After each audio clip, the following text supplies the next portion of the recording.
Breaking news చూస్తున్నా మేడ్చల్ పరిధిలోని జవహర్ నగర్ లో వీధి కుక్కల దాడిలో గాయపడిన బాలుడు విహాన్ చికిత్స పొందుతూ మృతి చెందాడు.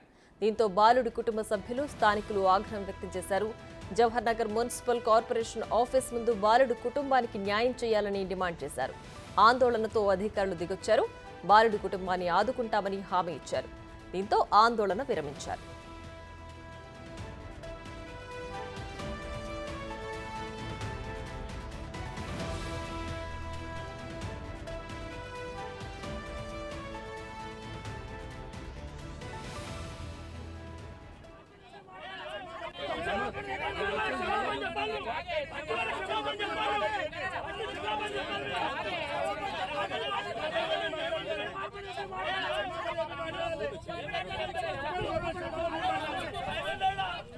మేడ్చల్ జిల్లా జవహర్ నగర్ పరిధిలోని వికలాంగుల కాలనీలో మంగళవారం ఇంటి బయట ఆడుకుంటున్న 2 ఏళ్ల బాలుడు విహాన్ పై కుక్కలు విచక్షణ రహితంగా దాడి చేశాయి. బాలుడిని ముండ్ల పొదల్లోకి ఈడ్చుకెళ్లి వీధి కుక్కలు తీవ్రంగా గాయపరిచాయి. విహాన్ గాంధీ ఆసుపత్రిలో చికిత్స పొందుతూ ప్రాణాలు కోల్పోయాడు. వీధి కుక్కల దాడిలో బాలుడి తల భాగంలో ఒంటిపై తీవ్ర గాయాలయ్యాయి. శరీరం ఇన్ఫెక్షన్ కు గురై మృత్యువాత పడినట్లు వైద్యులు తెలిపారు.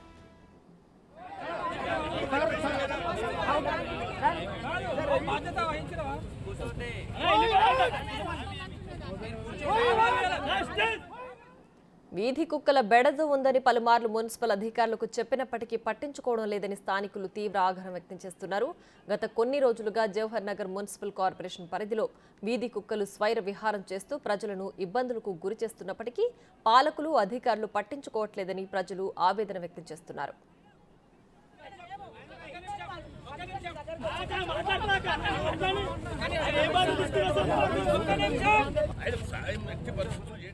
వీధి కుక్కల స్వైర విహారం కారణంగా బయటకు రావాలంటేనే భయపడాల్సిన దుస్థితి ఏర్పడిందని స్థానికులు వాపోయారు. వెంటనే మున్సిపల్ అధికారులు చర్యలు తీసుకుని వీధి కుక్కల బెడద నుంచి రక్షించాలని డిమాండ్ చేస్తున్నారు.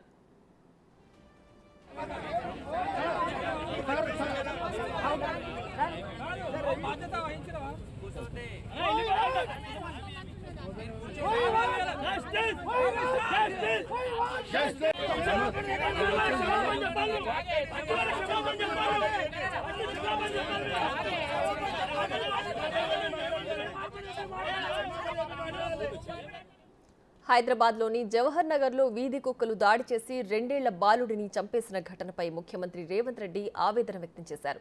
ఈ ఘటన తనను కలిచివేసిందని అన్నారు. భవిష్యత్తులో ఇటువంటి ఘటనలు పునరావృతం కాకుండా చర్యలు తీసుకోవాలని అధికారులను ఆదేశించారు.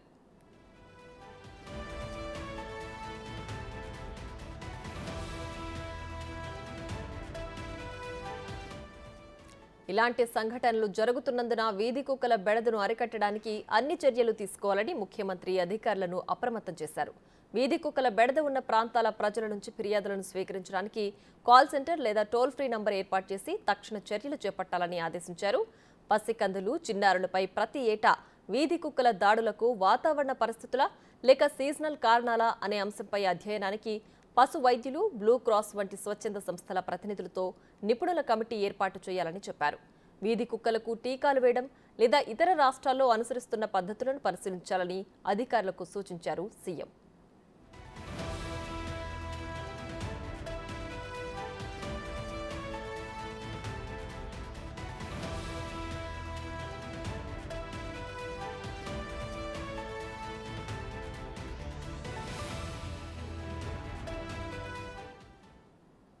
జీహెచ్ఎంసీ పరిధిలోని అన్ని అర్బన్ హెల్త్ సెంటర్లు, రాష్ట్రంలోని అన్ని ప్రాథమిక ఆరోగ్య కేంద్రాలు, ఆసుపత్రుల్లో కుక్కలు దాడులు చేస్తే తక్షణం అవసరమైన మందులను అందుబాటులో ఉంచాలని వైద్య ఆరోగ్య శాఖను సీఎం ఆదేశించారు.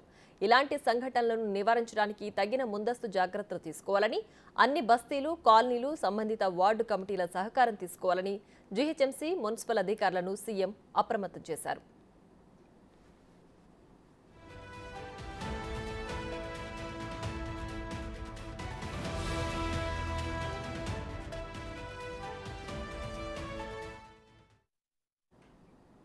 జీహెచ్ఎంసీ పరిధిలో కుక్కల దాడులు ఆగడం లేదు. వీధి కుక్కల స్వైర విహారంతో ప్రజలు హడలెత్తిపోతున్నారు. చిన్నారులపై కుక్కల దాడులు ఆగడం లేదు. వీధి కుక్కలతో జనాలు వీధుల్లో ఆరు బయట ఆడుకుంటున్న చిన్నారులు కుక్కలు పీక్కు తింటున్నాయి. చిన్నారుల ప్రాణాలు తీయడం ఆందోళన కలిగిస్తోంది. ఇలాంటి దాడులను నియంత్రణలో గ్రేటర్ హైదరాబాద్ సిబ్బంది ఏం చేస్తున్నారనే వాదనలు తెరపైకొస్తున్నాయి. తాజాగా జవహర్ నగర్లో జరిగిన ఘటనతో మరోసారి కుక్కల దాడుల విషయం హల్చల్ అవుతోంది.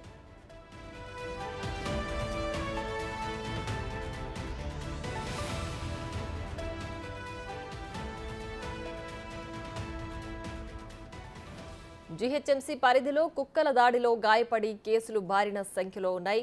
ఇది ఆందోళన కలిగిస్తోన్న విషయం. జీహెచ్ఎంసీ పరిధిలో ఏడాదిలో కుక్కల దాడి కేసులు 30,000 నమోదవుతున్నట్లు అధికారులు తెలుపుతున్నారు. ప్రతిరోజు 70 నుంచి 90 కేసులు ఖచ్చితంగా నమోదవుతున్నట్లు సమాచారం ఉంది.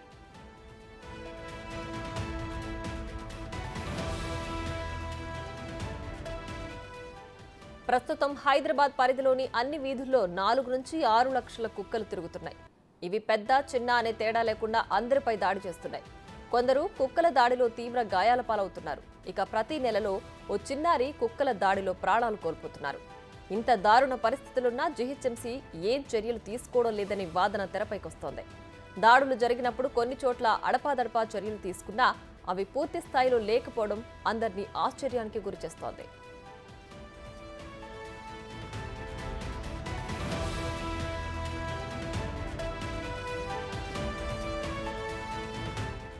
కుక్కల దాడిలో గాయపడి రేబిస్ వ్యాధి సోకి అనేక మంది ఆసుపత్రుల్లో చికిత్స పొందుతున్నారు. కొందరు చనిపోతున్నారు. 2019 నుంచి 2024 వరకు రేబిస్ వ్యాధితో 54 మంది చనిపోయారు. ఈ లెక్కలను చూస్తేనే అర్థమవుతోంది పరిస్థితి ఏ విధంగా ఉందో.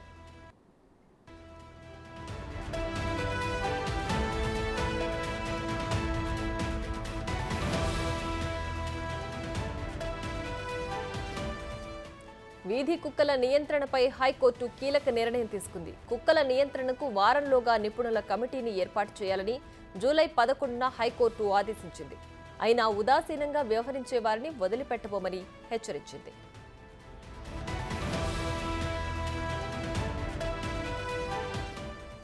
కుక్కల నియంత్రణ కోసం ఏడాదికి 10 కోట్లు విడుదల చేశారు. గత 2 ఏళ్లలో కుక్కల నియంత్రణ కోసం 11 కోట్లు రిలీజ్ చేశారు. ఇంత పెద్ద మొత్తంలో నిధులు విడుదల చేసినా కుక్కల నియంత్రణ మాత్రం ఎక్కడా జరగడం లేదు.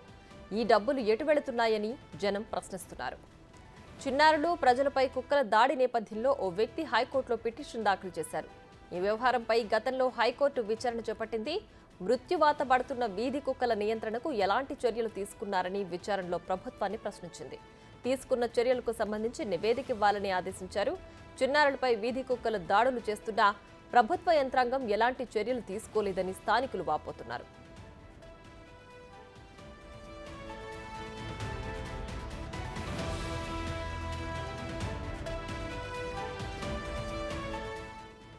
వీధి కుక్కలపై తక్షణమే చర్యలు తీసుకోవాలని కోరుతున్నారు. లేదంటే వీధి కుక్కల దాడిలో రోజుకో చిన్నారి ప్రాణాలు బలి కావడం జరుగుతోందని వాపోతున్నారు.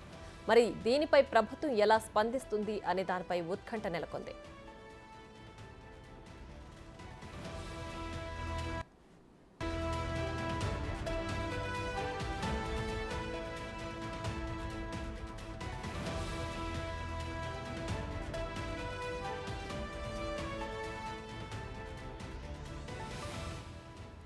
కుక్కల నియంత్రణకు అసలు జీహెచ్ఎంసీ అధికారులు ఎలాంటి చర్యలు తీసుకుంటున్నారు, వాటిని ఎంతవరకు నియంత్రిస్తున్నారు అనేది ఇప్పుడు హాట్ టాపిక్ గా మారింది.